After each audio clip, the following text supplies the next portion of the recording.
දවසක් අවුරුදු 15ක් එකම ආයතනයක කැපවීමෙන් වැඩ කරපු සුනිල් එයාගේ ලොක්කා ළඟට ගියා. එයා ගියේ සති ගානක ඉඳන් සැලසුම් කරපු නිවාඩුවක් ඉල්ලන්න.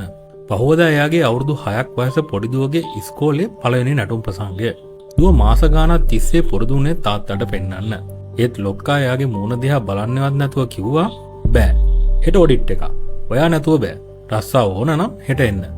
සුනිල් අසරණ වුණා. එයා දුවට කෝල් කරලා කිව්වා තාත්තට එන්න වෙන්නේ නෑ දුවේ. වැඩ වගේක් කියලා. දුව අඬන සද්දේ එයාට ඇහුණා. පහවදා එයා වැඩට ගියා. හිත තිබුණේ දුව ළඟ. ඒත් ඇඟ තිබුණේ ඔෆිස් එකේ. ලොක්කා එක දිගට කෑ ගැහුවා. මේක වැරදි. අරක ඉවර නෑ. තමුසලා නිකන් පඩි ගන්නවා. පීඩනය දරා ගන්න බැරි තැන සුනිල්ට තදබල හිසරදයක් ආවා. දවල් එද්දී දුවගේ ටීචර් කෝල් කළා. සුනිල් මහත්තයා, දුව ස්ටේජ් එකට නගින්නේ නෑලු තාත්තා එනකල්. පොඩ්ඩක් එන්න බැරිද? සුනිල් ආයෙත් ලොක්කා ළඟට ගිහින් බැගෑපත් වුණා. සර්, පැයකට ගිහින් එන්නම්. ලොක්කා මේසෙට ගහලා කෑ ගැහුවා. යනවා නම් යනවා. ආයෙ එන්න එපා. තමුසලාගේ පවුලේ ප්‍රශ්න මට අදාළ නෑ. ඒ වචනත් එක්කම සුනිල්ගේ පපුව හිර වෙලා එයා එතනම ඇදගෙන වැටුණා. රෝහලේ කොරිඩෝව දුව නටන්න ඇඳගෙන හිටපු ලස්සන ඇඳුම පිටින්ම අඬ අඬා දුවගෙන ආවා.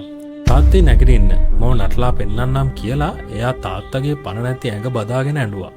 ඒ වෙලාවෙම සුනිල්ගේ බිරිඳට ලොක්කගෙන් කෝල් එකක් ආවා. ඇය හිතුවා ලොක්කා කතා කරන්නේ කනගාටුව ප්‍රකාශ කරන්න කියලා. ඒත් ලොක්කා ඇහුවේ මිසිස් සුනිල්, මට ආරංචි වුණා. කනගාටුයි. ඒත් සුනිල් ළඟ තිබුණ ඔෆිස් ලැප්ටොප් එකයි පාස්වර්ඩ් එකයි අදම එවන්න පුළුවන්ද? අපි හෙට වැඩ ටික කරගන්න ඕන. සුනිල් අවුරුදු 15ක් කැප කළ ආයතනයට එයා මැරිලා පැයක් යන්න කලින් එයාව අමතක වුණා. එයාට ඕන උනේ ලැප්ටොප් එක විතරයි. ඒත් අර පොඩි දුවට එයාට එයාගේ මුළු ලෝකෙම නැති වුණා. රස්සාවක් කියන්නේ ජීවත් වෙන්න කරන දෙයක් මිසක් ජීවිතේම නෙමෙයි කියලා ඔයාට කවදාවත් හිතලා තියෙනවද? සමහර ලොක්කන්ගේ ටාගට් සහ ඩෙඩ්ලයින් නිසා අහිංසක මිනිසුන්ගේ හුස්ම ටික පවා හිරෙන බව ඔයා දන්නවද? ලොක්කෙක්ට ඔයා කියන්නේ තවත් එක සේවකයෙක් විතරයි. ඒත් පවුලට ඔයා කියන්නේ මුළු විශ්වයම. රැකියාව වෙනුවෙන් මැරෙන්න එපා. පවුල වෙනුවෙන් ජීවත් වෙන්න.